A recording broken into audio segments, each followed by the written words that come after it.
疥疮是一种皮肤瘙痒的疾病，常常发生伫个清气习惯无好、长期倒入门床，或者是护理机构的病人，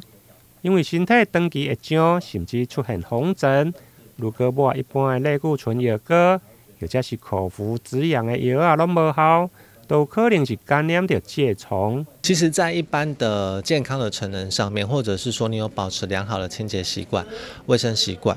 那不太容易会得到疥虫。那除非说你是有特殊的这个接触史，比如说住院。医院的接触史、探病史，或者是有一些住在这个护理机构的这个居民，他们比较容易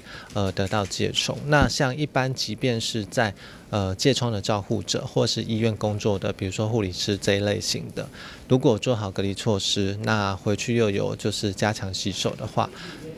正常的情况下不太容易得到疥虫，但是就是这个方面要比较注意，因为过去也有一些，比如说在学校里面产生的群聚感染甚至是在比如说月子中心新生儿这种就是特殊的就是群聚感染的现象出现，一般至少大概都需要2周的时间。我们会建议在首次用药之后的7天再做第2次的用药，不管是外用的药膏或是口服的用